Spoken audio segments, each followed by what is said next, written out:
Okay, well, good evening. Thank you for coming out in this nasty weather. Welcome, and at this time, everyone is already seated or sitting. Have a seat. How loud do you want me to be? I don't want to be but so loud. Okay, good evening. My name is Lauren Riggins. I'm the president of Baldwin Council of PTAs. I would like to welcome you to our annual candidates forum. Please stand and join me in the Pledge of Allegiance.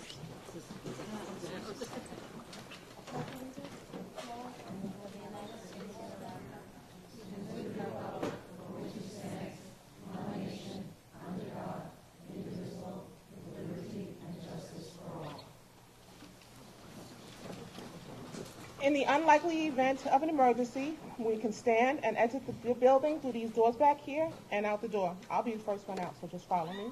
I'm not waiting, okay? I'm running. I'm not staying and waiting for anybody. I'm out. Okay?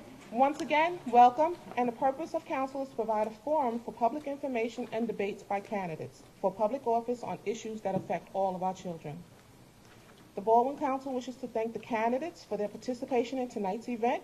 We hope that the voters gain a better understanding of your qualifications and insight into the candidate's position. Tonight we don't have the library candidate, but I do hope that when you go out to vote, you do vote for the library trustee as well.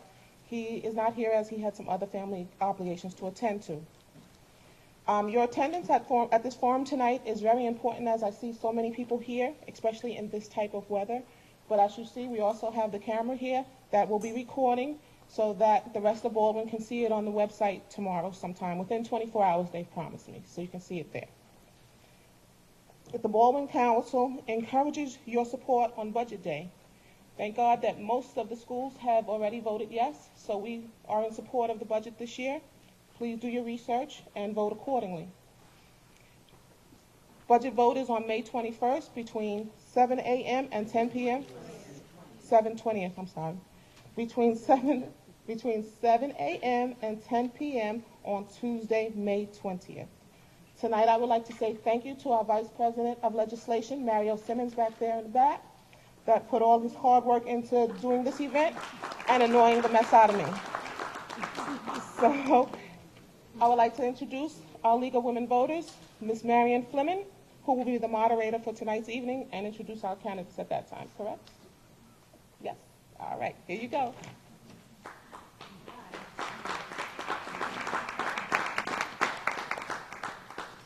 Good evening, ladies and gentlemen.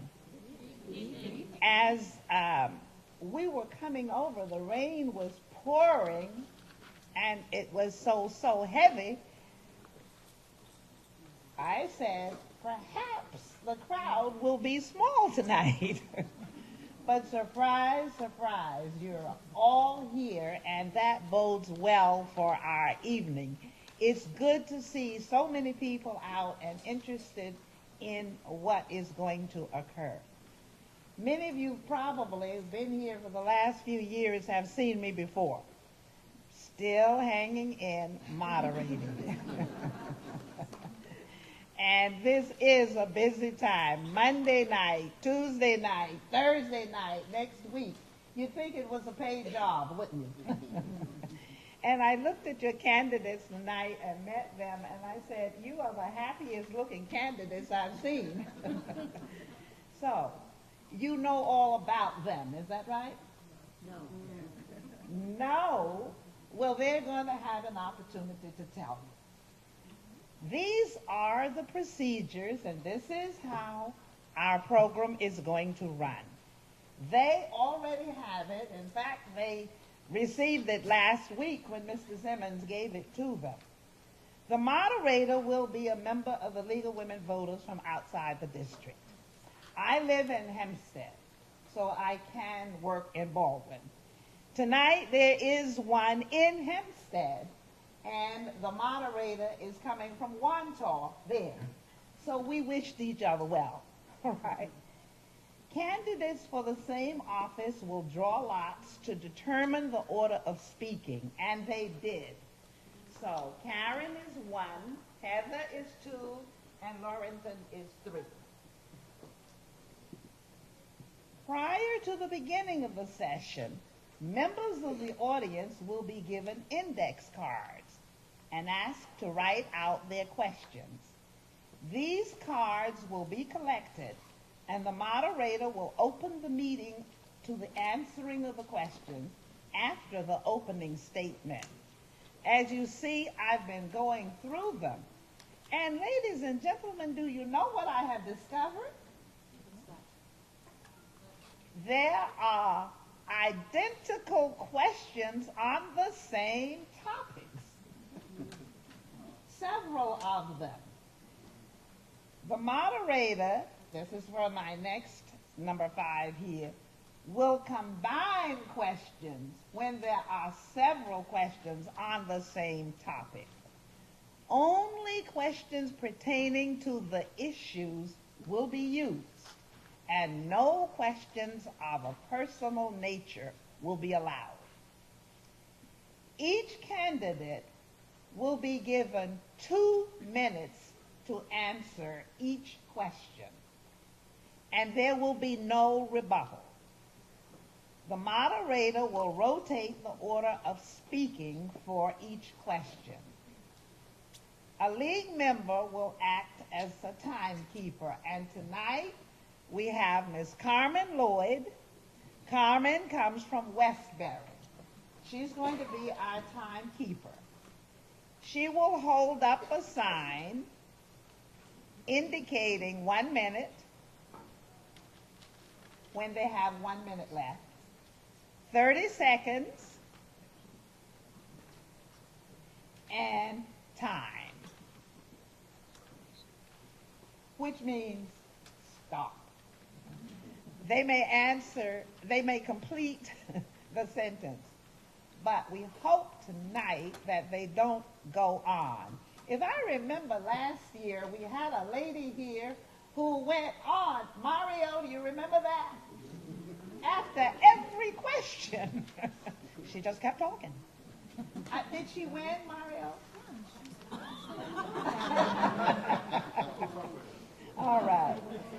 And the candidates will have 2 minutes for a closing statement, and they will speak in reverse order. See, Karen is going to begin with the opening, but Lawrenson is going to begin with the closing statements. The purpose of this meeting is to determine the candidates' views. No literature is to be distributed in the auditorium before the meeting. It may be distributed after the meeting is called to a close. I should have. I saw some things at the back, and I said, I hope that's not material. But next time I'm someplace, I'll say that first.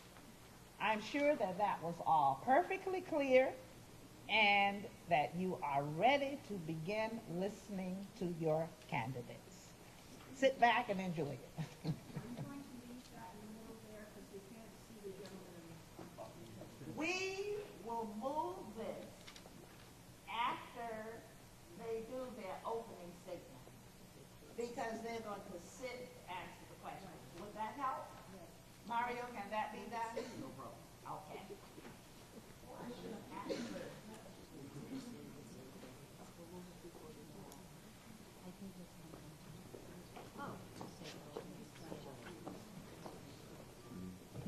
Good evening, everyone. As everyone has said before me, I am so happy to see everybody here. I mean, it was yucky. It's cold. I think Mother Nature needs to get it together. You think? I want to take a minute to tell you a little bit about myself. If you look at the resume, you'll see that I've listed schools that are not from New York, because I'm not originally from New York. I grew up in Chicago and in the south suburbs of Chicago, Illinois. My son, my husband, and I, we decided to relocate to New York. My husband wanted to be near his mother, but he doesn't admit to it. When we landed in Laurelton, Queens, again, with his mother. And it was fine. I mean, after a while, she bought a house in Brooklyn, and she left us there. And we considered staying there, but we decided, no, we probably should find someplace else to live. On top of which, I really, I grew up in the suburbs of Chicago, and I wanted the same thing for my son. So we did our research, and we found Baldwin. And I got to tell you, I think it was a great decision. This is a great community. My children have thrived here. With the different people that I've met, through the different things I've done, through PTA, Baldwin for Children, everywhere I've been, FOBS, I've met great people, and it's a great community. And that said, I've decided that given the type of work I have been doing, volunteering in those different groups, I wanted to give back to my community. Someone fought for me, and it's time for me to fight for someone else. So as we ask the questions, you'll get a better feel of who I am and where I stand. Thank you so much.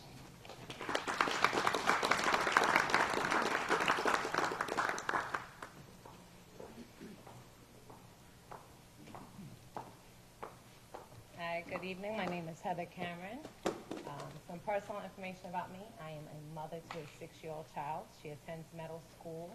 I also have 2 Shih Tzu dogs. She wanted me to make sure that you guys knew that. I am also a student myself and very, very thankful. One more month I'm graduating with a 4.0 and a bachelor's in community and human services, which has been, you want this up? I don't know how to do that. Take it in my hand? Okay. You want me to restart or they heard me? I could just continue? Okay. So I'll be graduating with a bachelor's in community and human services in another month. I've also worked for about a decade in the communities and human service field. I worked for the Department of Social Services, Economic Opportunity Commission, the EAC, FEGS, Section 8, you name it, I've done it. I've been a community liaison, a caseworker, an outreach worker. I'm currently a business owner in Baldwin, and I love Baldwin. Like Karen, I'm originally not from here, I'm from Brooklyn, but Baldwin is my home, and I do most of my business in Baldwin. Before and after Sandy, I've done some extensive remodeling and repairs here in the homes in Baldwin. I am a Nassau County volunteer. I volunteer for, Dress for Success, foster care program. What else do I do? Toys for Tots, and me and my daughter also do the Revlon Cancer Run, which we're doing this Saturday. Community has always been my passion. Professionally, that's where my experience has laid greatly. Education has backed it, and my passion is our children, and that's why I decided I wanted to run for this board seat so we could advocate for our children as best as possible with all the other members that are already on. Thank you.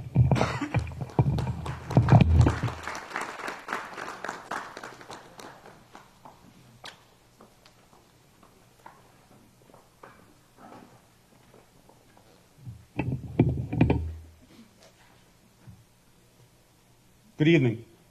My name is Laurenton Palmer. I'm running for a seat on the Baldwin School Board, as you know. I support responsible budgets and educational excellence. Now, board members are trustees of our children's future and our money. Because of that, I think I should tell you a little bit about myself so you can get a sense of who I am. I'm one of 14 children. I come from a big family. That means you learn very early on to cooperate, to work together, and to get things done as a group. My mother always said, 5 individual fingers, but 1 hand. Individually, the fingers can do small things. Together, great things. I will work with each member of this board for our children. I'm a homeowner, married, my wife is here, 2 children in Brookside. PTA member, in fact, I was drafted by the PTA to be their representative here. Turned out fine because I show up at all the board meetings anyway. You may know me from PAL track, PAL soccer, basketball. So some of your children may actually recognize me and call me coach. As parents, our first duty is to protect our children and secure their future. A good education is the foundation on which we build that future. A good education is the foundation on which we build that future. I had a very good public education in Queens. I was involved in quite a few activities. I ran track, debating team, other activities. So good education is not just the classrooms, but also the activities outside the classroom. Baldwin's brand includes sports, arts, music. We must protect those things. We must protect those things. Now, Baldwin faces some challenges. That's true. But I work in local government, and every day I meet and address those challenges through different ways, working together to get those things done. I will bring those skills of negotiating, cooperating, problem solving to the Baldwin community and to my service on the board. The major challenge is the budget, you know that. But one immediate challenge is actually the new superintendent. We should get a superintendent who is going to work to solve the budgetary problems as well as the educational challenges. We should keep our budgets within the cap while preserving the programs, education, sports, arts for our children. Whatever challenges we face, we as a community can solve them, as a community together. Now, I remind you, my name is Laurenton Palmer. On May 20th, vote for educational excellence and responsible budgets. Thank you.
What is the role of a Board of Education member, in your opinion?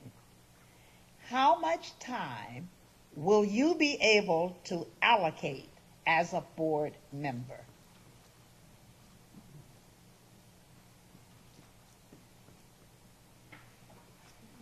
Two minutes. Okay. The board members have many different responsibilities. They're responsible for our finances, make sure that we spend our money responsibly, the taxpayers' money responsibly. They're also responsible for creating a healthy work environment and learning environment. They're also responsible for setting policy for education excellence. As for what time I can give, I have a very flexible job right now, so I am available for training. I'm available for meetings. Whatever time is necessary, that's needed, I'm able to give to this position. Shall I repeat the question? Thank you. The primary.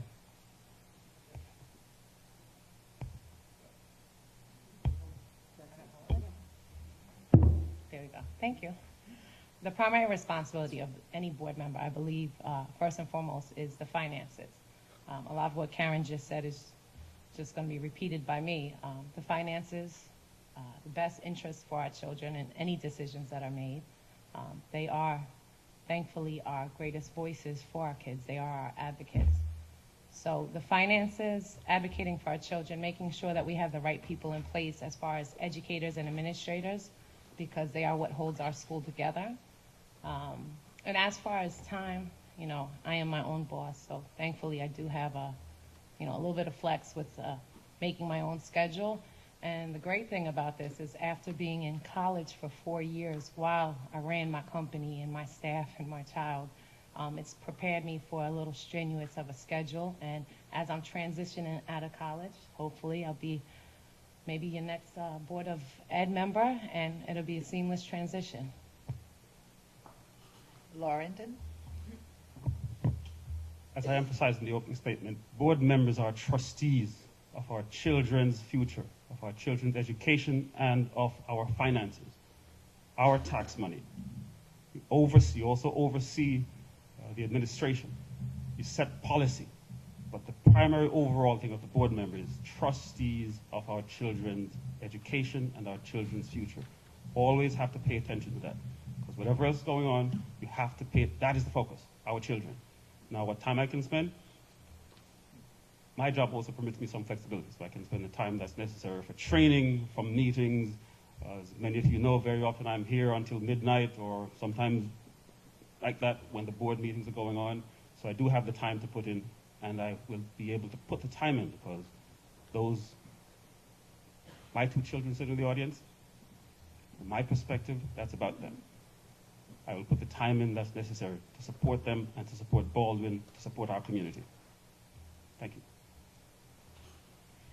Now, for question 2, Heather, you will begin. What do you see as the biggest challenge facing our district? And what is your solution? The biggest challenge, well, currently we're in search of a superintendent, and since that's our leader, that'd probably be one of the biggest challenges right now, making sure that the next person that comes into place is the best person for our schools. We've obviously had some financial challenges. Looks like we got a grip on that. We're going to hope to continue that. As far as a solution, the only thing we can do is just work with everyone on the board and try to make the best decisions for any problem that comes. There's always going to be problems, so working with the respective members that are already in position. Laurendon? The biggest challenge is actually our budget, money. It has been an issue for several years now. Can't get past that. Superintendent is necessary, yes. We need a strong superintendent in place to help address that budget problem along with the educational challenges. But the primary issue is budget. My view is that when we have a budget of $125 million, we should go through that budget line by line. And one person proposed, and I think it's a good idea, essentially zero out the budget and then build it back line by line to get savings from within the budget. The biggest problem, the biggest challenge is the budget. Second is getting a superintendent, but we can do that. But the superintendent must be able to address the budgetary concerns because that is the primary thing, as well as the educational challenges. I agree with both Laurentine and Heather in that the budget is a challenge. And I also agree with the fact that we need to look line by line to see what our expenditures are and where we can reduce costs. What also I think we need to do is to continue to advocate in Albany, because a lot of what's happening with our funding is we do what we need to do at the local level, but we also need to go to Albany and advocate for more state aid, or not necessarily our fair share of state aid. And in the past couple of years, I've made a couple trips up to Albany to assist in that matter.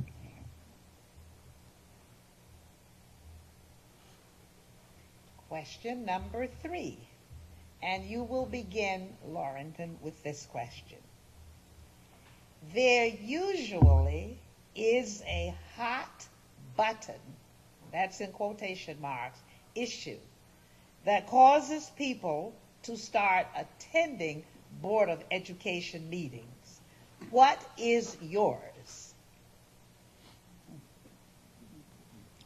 I don't know if I have a hot button issue. There have been several hot button issues over the years. One was when the schools, closing of the schools.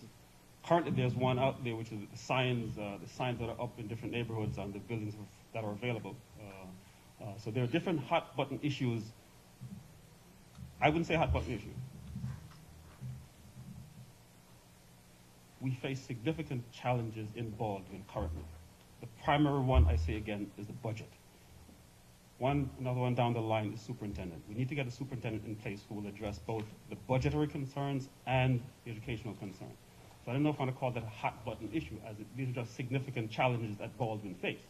And we must address them, and we will and can address them as a community.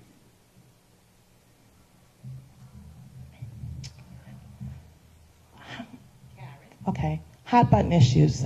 I don't think really that, to start, I didn't start with hot button issues. I've been coming to board meetings since I was a senior in high school. We had a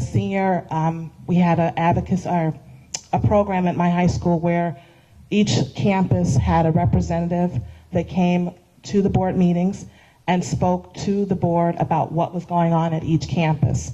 So I started very early going to board meetings and understanding the importance of coming to board meetings so that you're aware of what's going on with the school and your community. Since moving to Baldwin, I think I started originally going to board meetings when my son was at Plaza. I was the board liaison before Mr. Press. And after that, I kind of died off and fell off a little bit, but then when my daughter came back, I would have to say probably the thing that got me back into going to board meetings was when we had to split at my daughter's grade level when she came into kindergarten, and that was a concern of mine. And after that, I just have been going to board meetings ever since. Heather?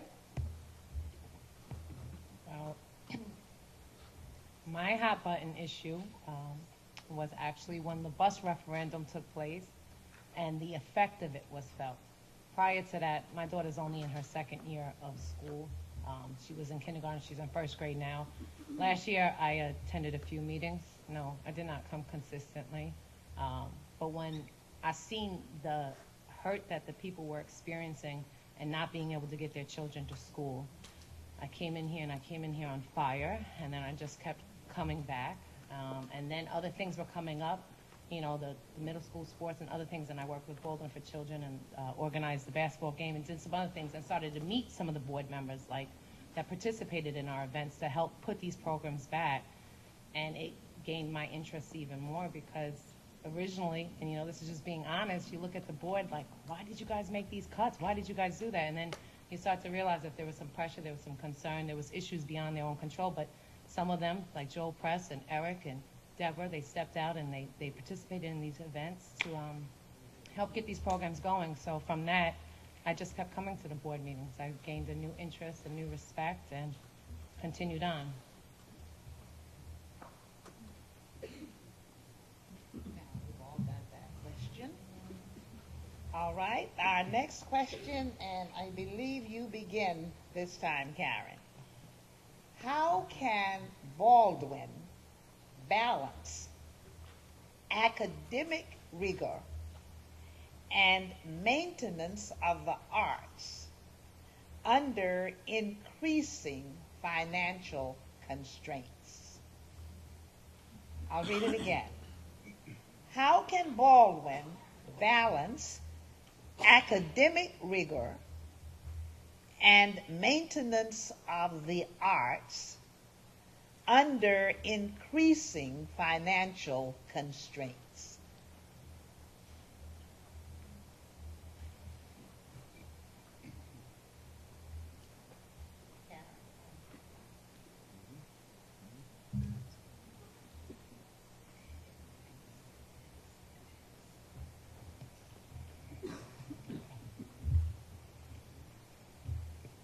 That's an interesting question. I mean, it's what we do as board. We have to do that in terms of looking at how our money is spent and allocating the funds for both priorities, because art is just as important as academics. How do we balance? It's a very good question. I have to give that some more thought.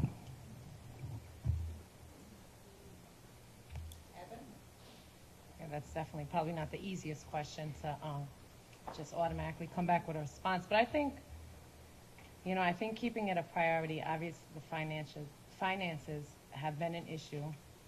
This year we're a little bit better off than we were last year and hoping for a better year to come, but we've seen what this community did even in our most difficult finances.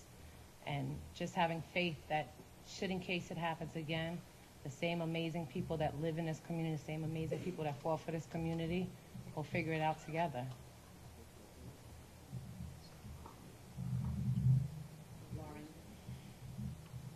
Short answer is we work together. But I take that question to sort of ask, how can we do more with less? How can we support educational excellence and also support the programs that our children want? Arts, music, sports. That's what we're supposed to do. That's what our job is. We have to prioritize those things that are important. Educational excellence, that is a priority. The Common Core is part of that. Arts, music, sports, those are priorities, as we found out quite recently when there were cuts to the arts and sports program, and the community essentially rose up and said no, and did work to put those things back in the budget. In future budgets, we have to make sure those things are priorities. So we keep arts in the budget, we keep music in the budget, and we keep sports in the budget, and we make sure those things are there. Academic excellence, we can't compromise on that. The position of the board is as trustees for our students' future, It's our children. That's what our future is. That has to be the first priority. It's simply a matter of prioritizing things. When things are tight, when times are tight, when things are tough, certain things go by the wayside.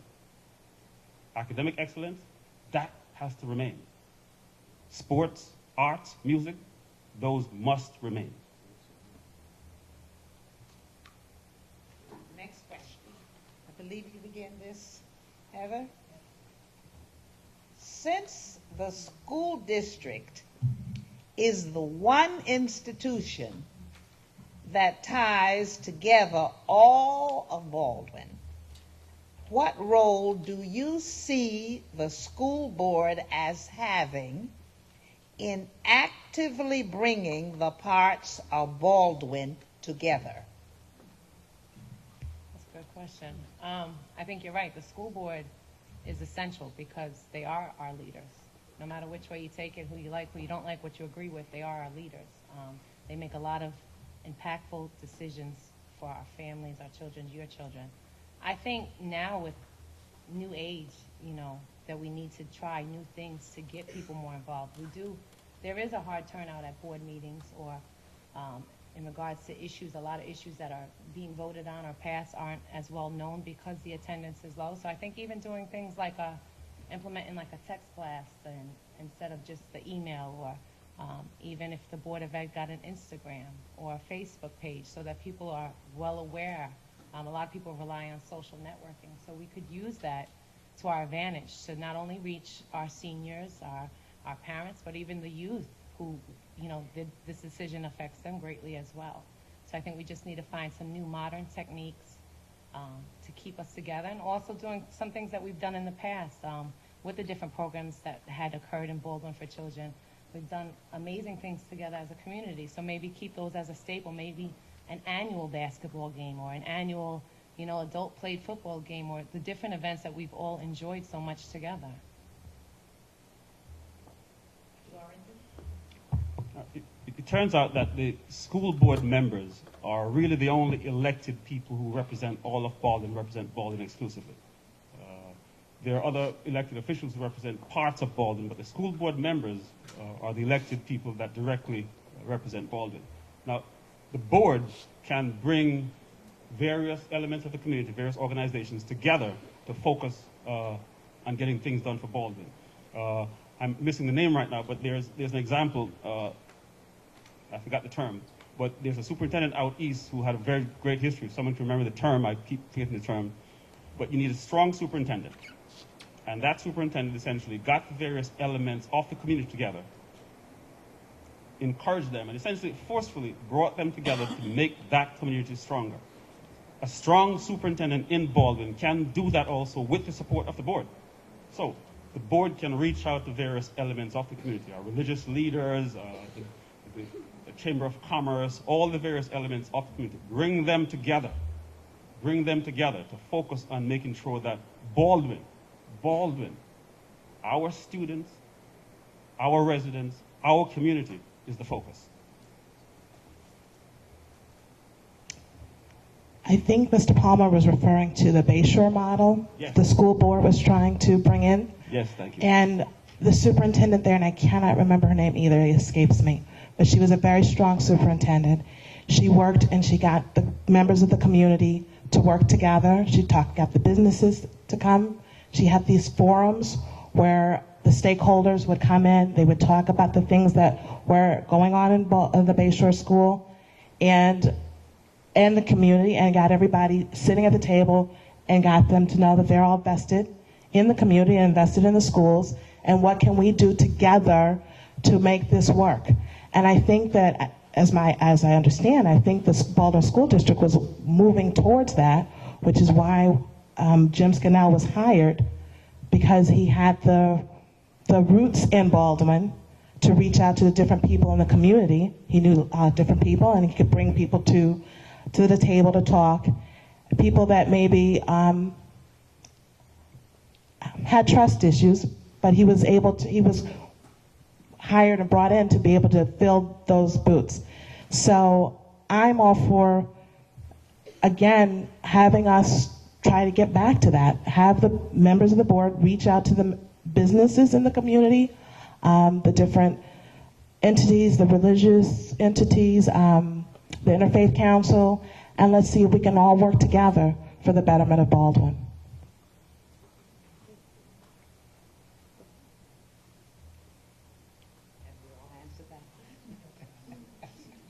All right. I'll begin with you, Heather. Lawrenson this time. Do you think the proposed school budget is a good budget? Why or why not? And the second part is, do you support the school budget? Why not? I will vote for the school budget. It is within the cap. It puts back the programs that were cut last year, and I think it begins to lay the foundation going forward. It's not perfect. Nothing is perfect. But I think it's a good start. I think with some, what I'd say, a lot of prodding from recent board members, I think we've begun to actually look closely at the budget. And I think if we, next year, and the following years going forward, we should look even more closely at the budget. I believe we should make every effort to make sure we remain within the tax cap. Now, as you all know, the governor's budget is set up to sort of squeeze and force us to remain within the cap.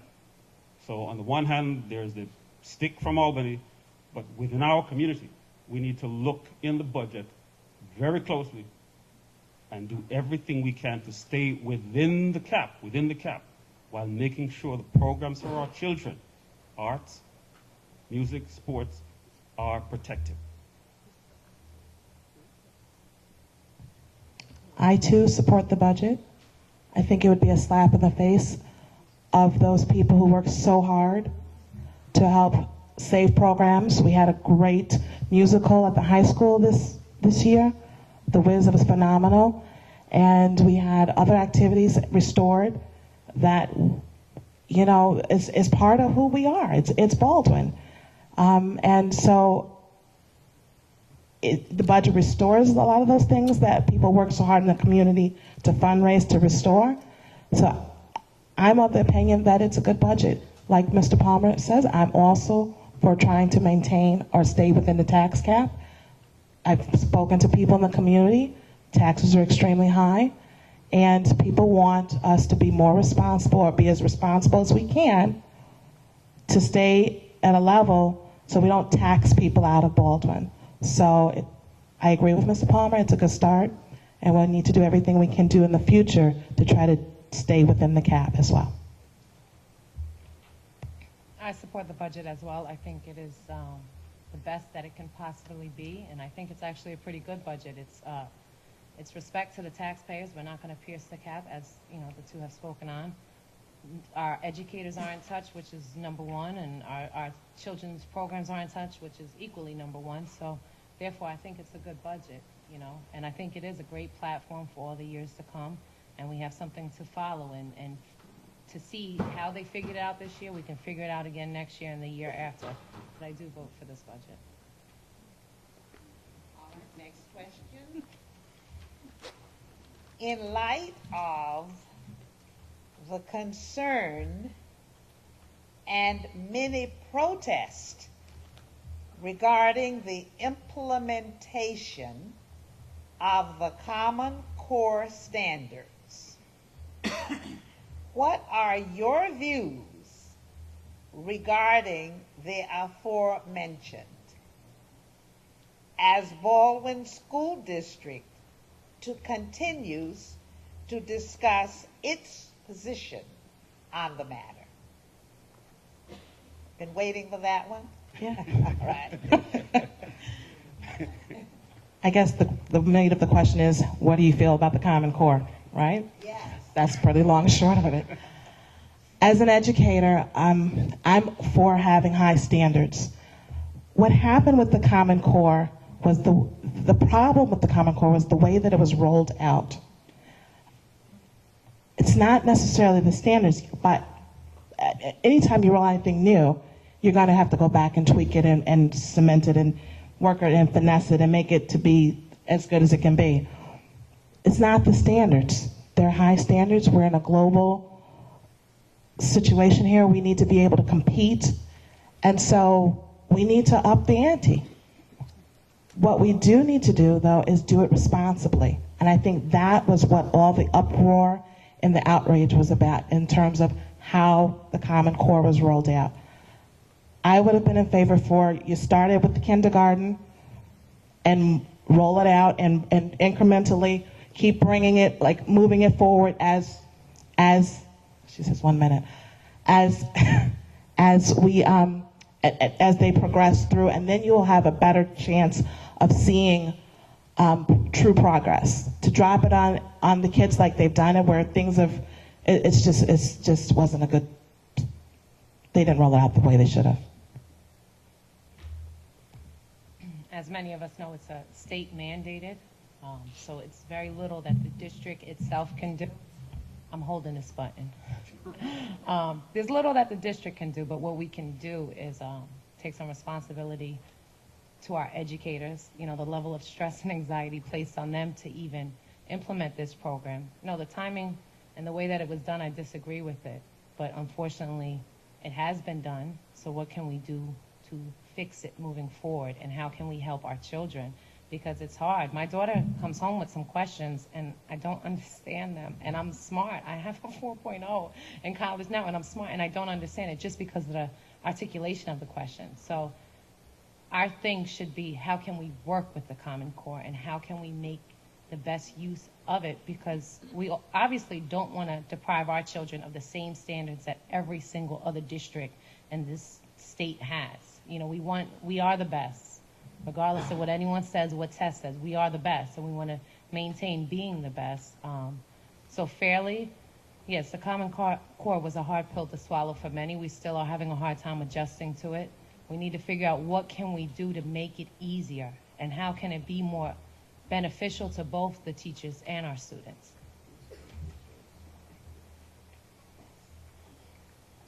I support the Common Core standards as a basis to moving towards educational excellence. But like many of you saw and heard, the way it was rolled out was just a mess. The exams, some exams I understand were just wrong. The answers were wrong. Things were wrong on both the math and the English parts of things. Our teachers didn't get a chance to actually prepare properly to help and teach our children. That's not the way you're supposed to do something. If you're bringing in something as important as this one, it should be done carefully and properly. Our teachers should understand what's going on with the exams and what they need to teach the students before you give the exams to the students. So that was just a mess up in Albany or wherever. Another part of that, how they messed up the rollout, was just simply one, not preparing properly, not giving our teachers anything to look at first, and then the amount of time that the students had to depend on these exams. That's just too much. It shouldn't be the case that your children are afraid to go take the exam because the exam is so long or so stressful. That shouldn't be the case. Thankfully, I think they're hearing some noise from the communities and they're actually making some changes. But again, I support the Common Core standards as a way to get to educational excellence. But the way it was rolled out, that was just poorly done.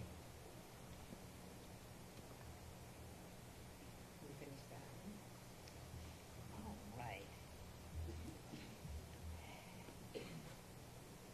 After attending several Board of Education meetings this year, it is clear that the board is split and appears to be going in two separate directions. What would you do to help bridge the gap? I mean, yeah, we obviously kind of know those issues if you attend the meetings.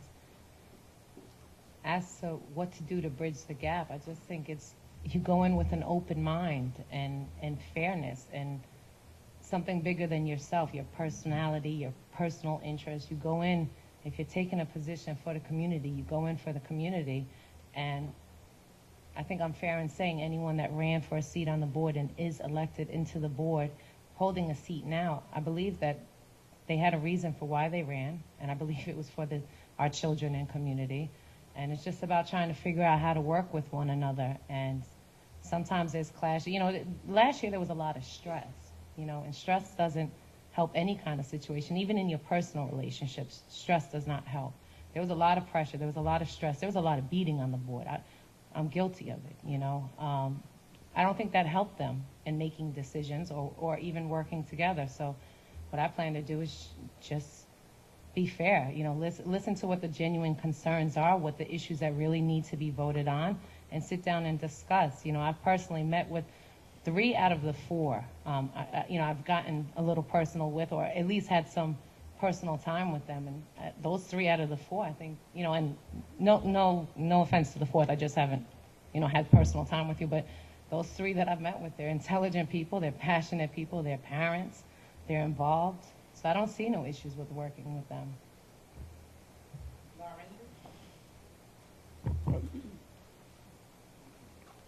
I've been to most of the board meetings, and I must say that 95% of the time, the board members, and even when they're only former board members, they actually agree.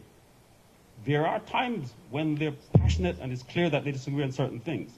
But to the extent that they disagree or have public discussions and it seems like they're fighting over issues concerning the budget, if they're fighting and the fight is about whether or not to raise the taxes or cut certain things, I want to hear that in public. Because I think that's a good thing that they have a public discussion about things that are of concern to the community.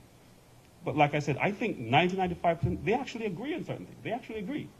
But as a general thing, as I mentioned before, 5 fingers, 1 hand. Individually, you can do things, but together, the 5 board members can do great things for the community.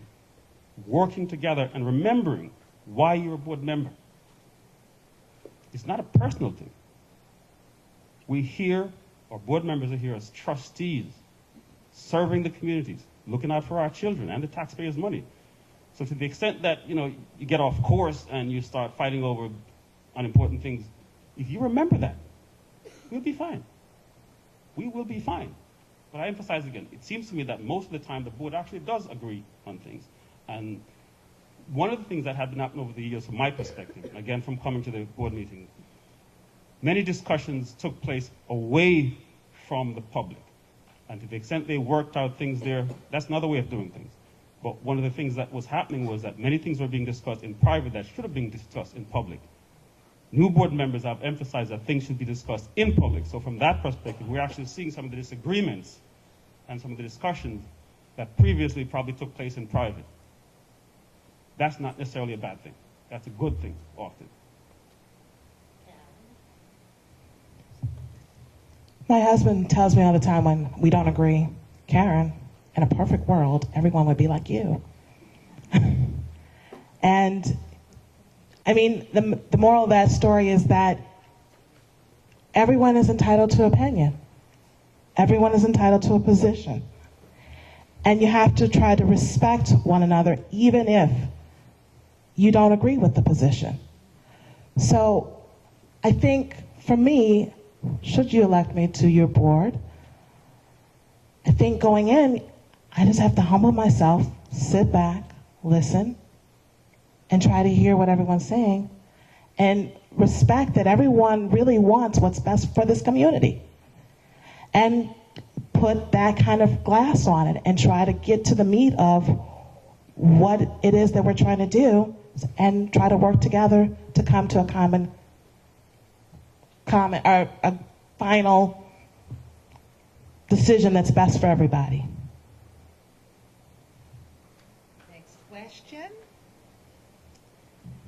What are your views on the use of social media in education? And bring your own devices, policies for students to use technology in school. Shall I read it again, Lauren? Yes, please. What are your views on the use of social media in education? And then there's a second part. And bring your own devices, policies for students to use technology in school. I suppose that means if you should make a policy about children bringing their own to school. And Laurenton, we begin with you. Okay, all right. Heather had it before. All right, the second part got me. Well, we use whatever tools are available to educate our children. Now, it sometimes takes a while for things to get to the point where they can be used in the classroom and in different settings, but right now, social media is in flux, so that we have to pay close attention to that to make sure that, you know, the internet is a wide open thing. There are a lot of things on there that we wouldn't want our children to see without supervision. So from that perspective, we have to be very careful. Using the media, that's one thing. But not being able to control what our children see, that's something else. Any school district or each school district needs to address that from a broader perspective. So whatever media is being used, and I think we should use the media to educate our children, is carefully monitored. The second part of it is, have a second part again, bring your own devices? Yes. Yeah, it doesn't seem to me that you should have a bring your own devices to school thing. That, you know, that permits too many chances for things to go wrong, especially with how quickly things change, from the internet to Twitter to things like that. That changes too fast. I prefer to have whatever comes into the school environment, comes in a bit more controlled setting than just bring your own devices. Karen? I believe there are pros and cons with social media and how we use it. I think from a district perspective or an employee perspective, it could be a great tool to get out to the community what you're doing in the classroom. I know that there's one teacher who does that quite regularly. She'll show the kids reading or what they're doing engaged in the classroom, and I think it's a great way to reach out to people, because a lot of people are on Facebook and using social media. So I think that we need to try to embrace it and try to work it in carefully. I would say that the cons would be we have to also be mindful of child safety and putting information out there. As Mr. Palmer said, the internet is wide open, and there are all kinds of crazy people out there who are looking and praying. So I think we have to be very mindful in terms of how we do it, and if we're going to use it in that manner, we would need to do it in a safe manner. As far as your own devices, I'm thinking that I was just proctoring an exam today. And there's a big thing about, bringing in cell phones and checking them in at the door so that you can discourage cheating and all that. So I think that also can be an issue and things that we have to be mindful with respect to bringing technology into the schools. Devices, I'm sorry. I think Facebook, Instagram, Twitter, they have great ability to reach our younger generation, which is what we're focused on. We're focused on the students. We also have security concerns, but there are security controls, and times have changed, and what once was a fear is no longer a fear, and this is the newer fear. And the cyber world, there is a lot of fears, but there's amazing pros to it. Even with the knowledge of political debates that happen at a larger, a presidential election, there were so many children that were aware of what was happening because he utilized Instagram, and he still takes selfies on Instagram and on Facebook. So it can be beneficial, but it's also a scary zone, and it's something that would need to be discussed between parents, teachers. And if you're talking about implementing a Facebook page for, Math 101, you guys join the page and we'll have a discussion, and I think that's amazing. If you're talking about everyone just having their own independent social pages, which honestly most of them do anyway, that's something that there's more of a concern there. As far as devices, I don't think it's a good idea. I think there's enough challenges that parents are facing now financially, especially with taxes and income. Expenses are high. New York is there's bills in New York that are not like some bills in other places, and I don't think we need to put that kind of pressure on any more homes or on any student to feel that they need to come in with the new iPad or the new iPhone. I think that, if they have it at home, they have it at home. I don't think it needs to be in school. Next question.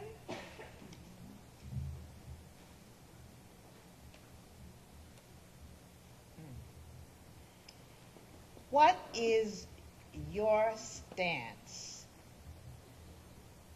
on employee morale? Just as it was written.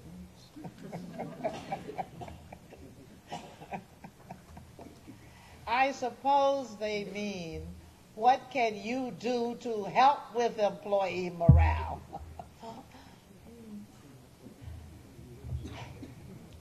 Employee morale is big. I know when currently I am a per diem sub in a neighboring district, but when I taught full time, it was nice to feel appreciated. It was nice to know that you had backing, and even though things are tough, that people were still thinking of you as a person and not as a machine, and just get the widgets done. My understanding with all the things that have been going on within the Baldwin School District, employee morale is at an all-time low. And I think we, as a board, need to work on that. We need to talk to the staff, explain to them, they understand that there's no money. They understand that these decisions that are being made are difficult. But I think it's how you do it. And I think we need to do a better job when we make these decisions, making the employees, teachers, secretaries, custodians, everyone feel like, this is hard, but we still appreciate you and we appreciate what you're doing.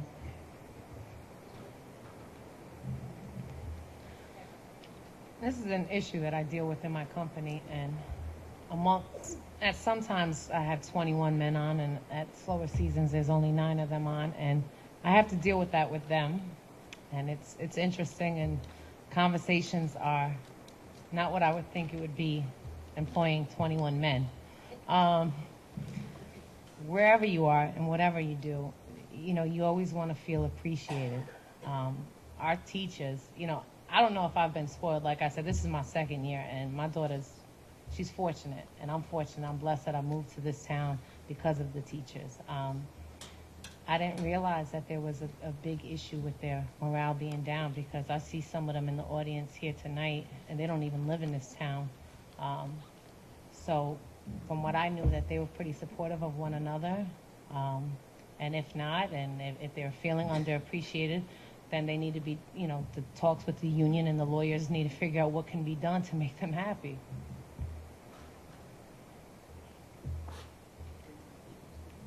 To the extent that the question is about the morale of Baldwin employees, I think what's been happening over the past few years probably contributed to that, with the difficulties with the budget and the difficulties with the budget and the cuts that had to be made, and teachers having to address and deal with those things on a daily basis.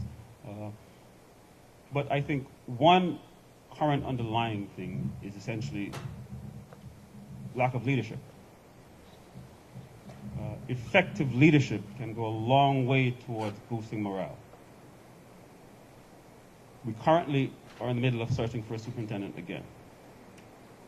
And I'm fairly confident that one of the issues that probably adds to the low morale is the fact that leadership has been inconsistent.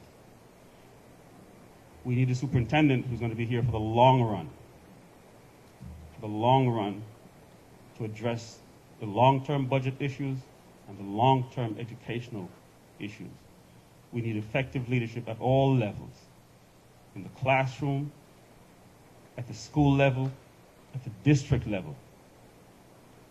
When you have strong and effective leadership, the employees' morale will go up. Strong, effective leadership, clear goals, to focus on educational excellence and responsible budgets and making sure everyone is informed as to what's going on. Next question. Karen, I believe you'll be the first with this. Heather. Sorry.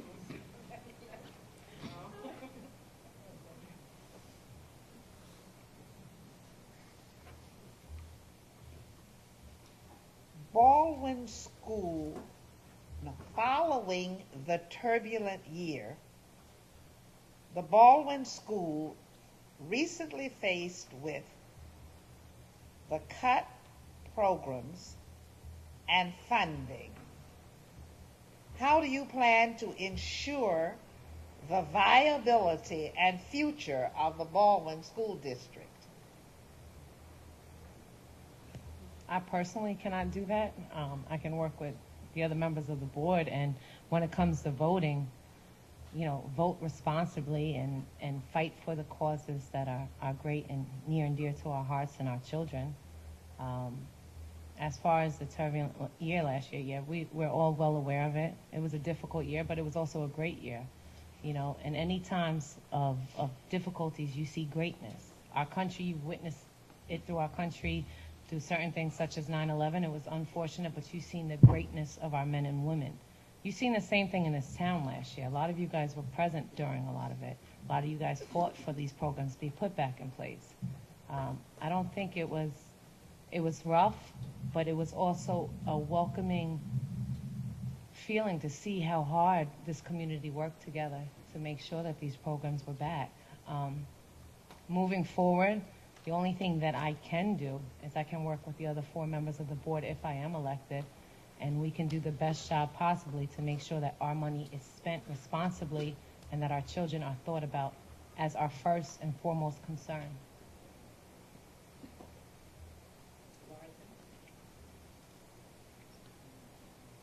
It was a difficult year, and it's probably going to be a difficult year next year also. The budget is the main concern. So from that perspective, we need to focus on making sure we get our financial house in order.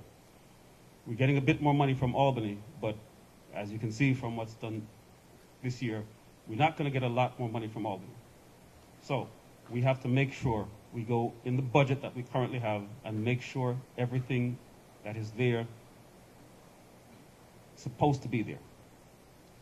that we need it, that we focus on protecting the Baldwin brand, that we focus on protecting our children and our children's future, that we focus on making sure that the sports, art, music, that's so critical to the Baldwin brand remains there. It's a matter of prioritizing. We have to make sure we focus on the important things for Baldwin. And again, zero out the budget and going line by line and making sure all the things that are in there are things that we need, things that are there to support educational excellence. If it's not there, we take it out. If it's supposed to be there, we keep it in.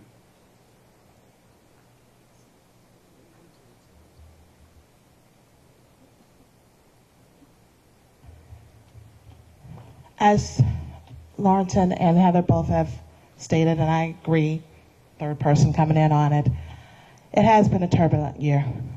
And again, like I said before, I think we have to be respectful of one another. We love this community. We want to work together to do what's best for the community. Mr. Palmer mentioned something about the budget, and yes, that is first and foremost. And I don't know if I heard him correctly. I was wondering, I thought I heard him say something about us maybe not getting the same kind of money that we got this year, or that we can't count on that, which is true. From year to year, it's difficult to know what Albany is going to do with respect to funding. I understanding, though, that the board is looking at implementing a hot lunch program, which would go a long way to helping us with additional state aid. Because currently, right now, we've not established a poverty index. So we look like we're rich and we don't need the money.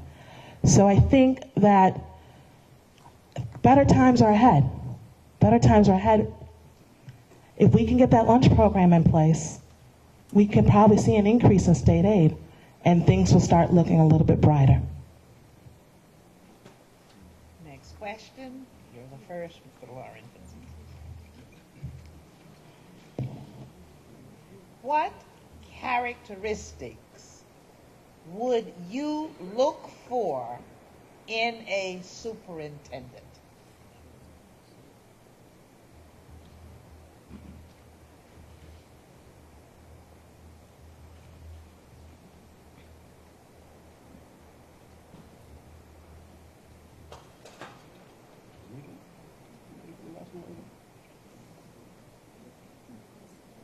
Lawrence. Oh, Sorry.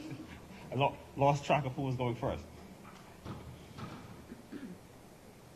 Of course, our major challenge has been for the past 2 years the budget. So the superintendent has to be able to address budgetary issues. We have the Common Core, which we have to implement. The superintendent must be familiar with the Common Core and must have effective leadership, must be able to implement those things which are going to help Baldwin grow stronger, go forward. So, must be able to address the budgetary issues and must be able to address the education. Those are the core things. Those are the core things. The superintendent must also be able to reach out into the community and deal with different parts of the community, from the business community, individual homeowners, the various organizations, faith organizations. Superintendent must be able to deal with all those elements. And one of the earlier questions touched on the issue of morale. Well, to the extent that the morale can be much higher because of the issues we've been having, the superintendent must be able to address those things. But the core thing, again and again, educational excellence, responsible budgets. Whoever is a superintendent, whoever we choose, and again, the board will be choosing a superintendent. The superintendent must be able to address the budgetary issues and the educational issues. And if they can't, that's not going to be a superintendent.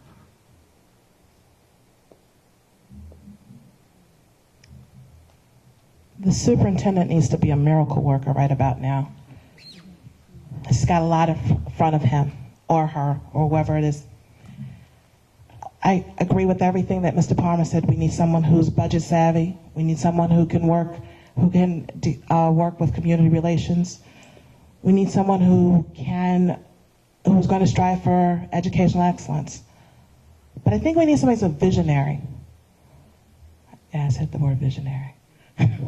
We need someone who has a vision and sees us not only here, but 5 years down the road, 10 years down the road, and what that looks like, and what can be done to reach that vision. We're kind of flapping in the wind right now, and I think because we're so focused on the budget, which has to be focused upon, but we need to have a map. Where are we going? What does it look like? So that we can secure the funds to reach that vision. Our superintendent's number one job is academic excellence within our children. Anything else that would make our situation better, considering all that we've went through in the past years and what we're going to be facing in the next future years, is on top of the goal with absolute academic success for our children. Someone that is community present, someone that is knowledgeable of our issues and has solutions to what can possibly not fix them just for today, but in the long run.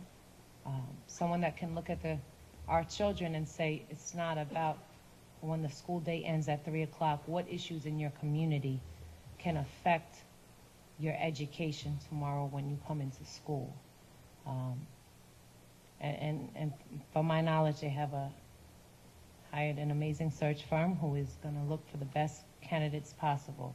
So hopefully, lots of luck in searching. We get someone that could meet those goals.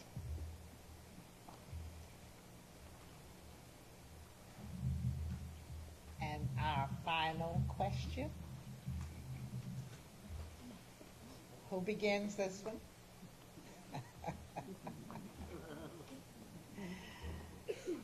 What is your vision for Baldwin moving forward?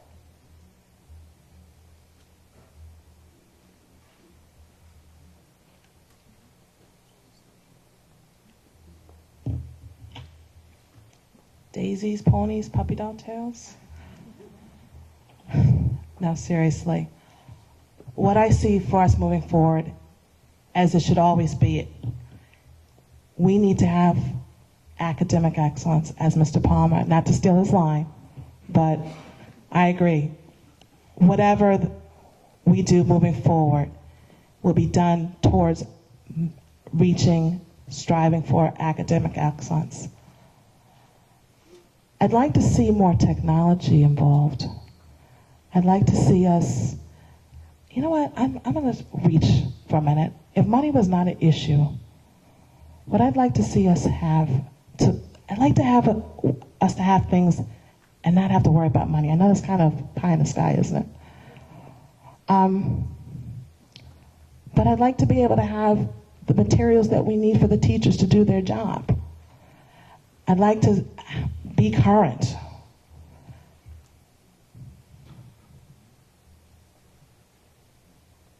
And all this towards academic excellence. I'm going to wrap that up. I would like to see Baldwin continue on the path that it is now. We have great schools, we have amazing teachers and incredible students because we have a great community. Yes, Ms. Prysock, definitely you. But I'd like to see us, keep going on that path. I'd love for us, and I think that we can meet any challenges that come our way, to deal with things, our financial issues.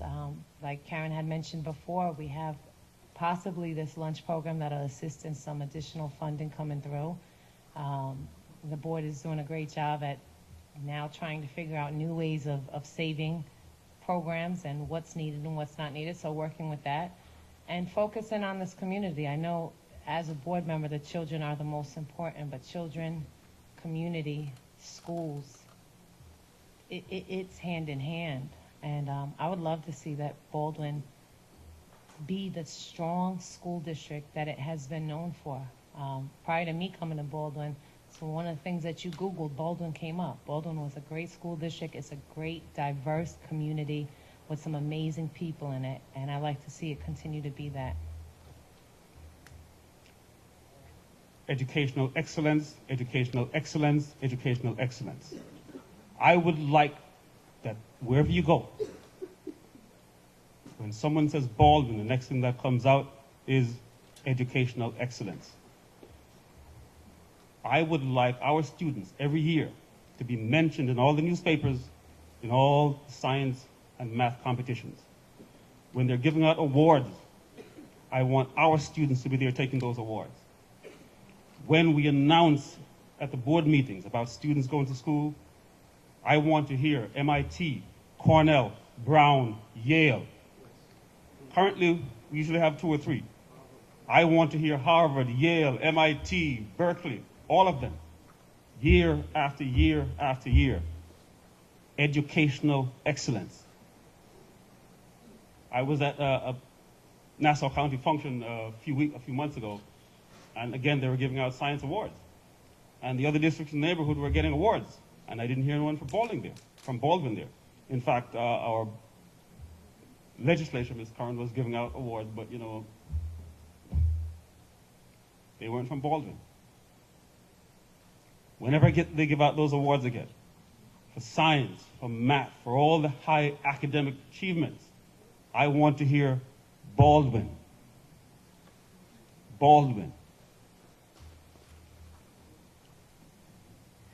And now, ladies and gentlemen, we are ready for our closing statements. The podium has left, but perhaps if you would stand to give your closing statement.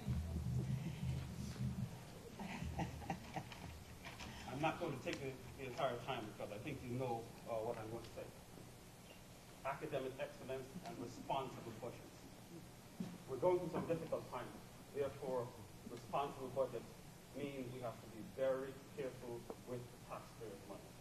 On the other hand, Baldwin should be followed by academic excellence. So wherever we go, that should be the mantra. Which means supporting our teachers, having a strong, effective superintendent, having a superintendent who will be here for many, many years, to lay out a vision and carry through on the plan, to lay out a budget, a long-term budget, to make sure it's implemented, to put the people in place to implement the Common Core, which is here to stay, as a means of raising the academic standards, so that wherever we go, when the awards have been given out, our children, my children, your children, from Baldwin, are getting the science awards, the math awards, and whatever other awards there are to be had. I would like us to have a science, a STEM program within our community, within the Baldwin School District, to encourage math, science, and make sure our kids are going to MIT, to Harvard, to Yale.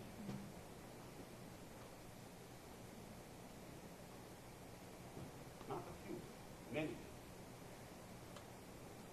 Again, as I've said before, individual board members can do things. Working together can do great things.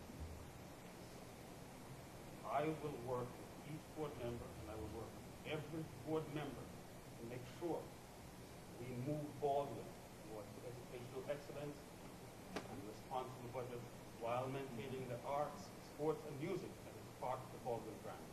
Thank you. Karen, I'm sorry, Heather?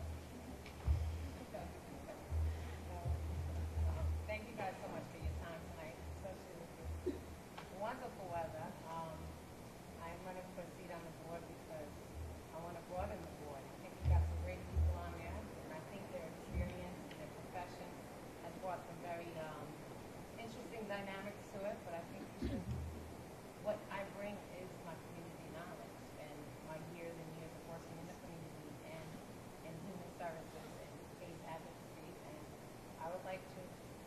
continue to push for the best education for our children, um, better community leadership, better leadership within our schools, ensuring that our educators have the support that they need, and to give a truer reflection of what our community is made up of. I think that our board should be a little bit more diverse.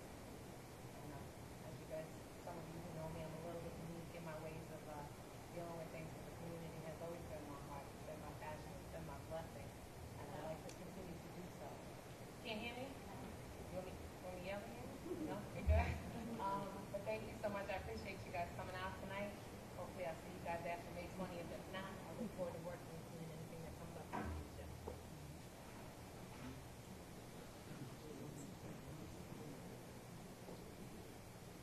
I'm Karen Reed. I've lived in the community for 12 years. And over the time that I've lived here, before I got here, I knew it was a great community. When I got here, I found out just how great it is. I want to continue to work for you. I've been working for you in capacity of working as a PTA, working on the PTA, advocating for Baldwin and Albany, working with the Community Relations Board on the BEA. I'm committed. I'm dedicated. I'm passionate. And I've been rather subdued tonight because I've been very nervous.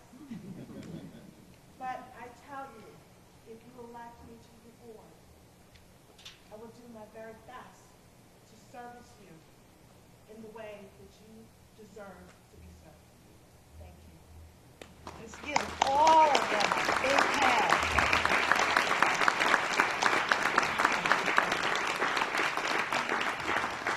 You have been a wonderful audience tonight. And you have a job that I'm happy I don't, to choose one of them, because they were all so good. Finally, don't forget to vote. Good night.